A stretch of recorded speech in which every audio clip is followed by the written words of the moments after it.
இப்பொழுது அந்த வார்த்தையின் அனுபவத்தில் வருகிறவனுக்கு அந்த பயபக்தி தானாக வரும், உள்ளே கொதிச்சு எழும், ஆத்துமா அப்படியே அக்கினியால் நிரம்பி இருக்கும். என்ன கர்த்தர் ஞாயிற்றுக்கிழமை பேசுவாரோ தெரியல, என்ன வேதாம கூட்டத்தில் வேத பாடத்தில் என்ன கர்த்தர் பேசுவாரோ தெரியல, என்ன கர்த்தர் உடைய சத்தியம் என்ன வரும்போதோ தெரில, குடும்ப ஆசீர்வாத கொடுகையில் அது அந்த வார்த்தையினுடைய ஈர்ப்பு தான் உங்களை, தாகம்தான், ஈர்ப்பு இல்லை தாகம், அந்த வார்த்தையினுடைய தாகம் தான் உங்களை கொண்டு வந்து இணைக்கிறது. பல நாடுகளிலிருந்து வந்து இணைகிறீங்க, பல வீடுகளிலிருந்து வந்து இணைகிறீங்க, பல மாவட்டங்களிலிருந்து வந்து இணைகிறீங்க. கர்த்தர் ஆசீர்வதிப்பார்.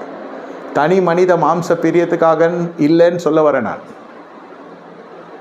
இந்த வார்த்தை என்ன சொல்லுகிறது? எந்த ரூபத்தையும் நீ காணவில்லை ஐயா, நீ அவருக்கு ஒரு ரூபத்தை கொடுக்க முடியாது. அவர் ஆவியா இருக்கிறார். அக்கினியை நீங்கள் சத்தத்தால் தான் கேட்க முடியும்.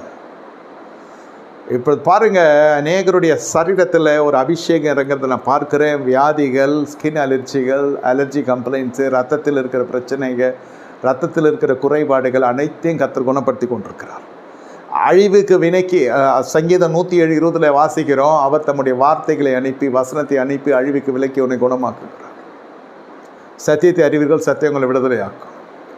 ஒரு மனிதன் வந்து தொட்டு ஆசீர்வதித்து உங்களை மேலே கை வச்சு ஜெபிக்கிறது என்பது ஒரு அனுபவமாக இருக்கலாம். ஆனால் வார்த்தை என்று வருகிற பொழுது அநேக இடங்களில் சுகமடையலாம். இது சாத்தியமா? சாத்தியமில்லை. வசனத்தின்படி சொல்லுகிறேன். இப்பொழுது உங்களுக்கு ஒரு பிழை பூட்டப்படுகிறது. வார்த்தையினால பெறுகிற சுகம், வல்லமையினால பெறுகிற சுகம் ஒன்று இருக்கிறது. வார்த்தையினால பெறுகிற சுகம். என்னது வல்லமை புறப்பட்டது போனதே, என் வஸ்திரம் தொட்டது யார் என்று கர்த்தர் கேட்கிறார். ஆண்டவராகிய இயேசு கிறிஸ்து. உலகத்திலான ஜனங்கள் இருக்கிற பட்சத்தில் யார் தொட்டதுன்னு கேட்டால் என்ன சொல்லுவாங்க இந்த சீடர்கள்? இதுங்களுக்கு ஏற்கனவே ஒன்றும் தெரியாது. சீடர்களுக்கு சொல்கிறேன், அபிஷேகம் பெறலை அப்போது, அது வரைக்கும். அப்போ அந்த பெருமாள் ஸ்ரீ சுகமான வந்து சொன்னால், ஐயா நான் தான் ஐயா செஞ்சேன், வார்த்தை எண்ணில் அந்த வல்லமை எண்ணிலேருந்தே போனது.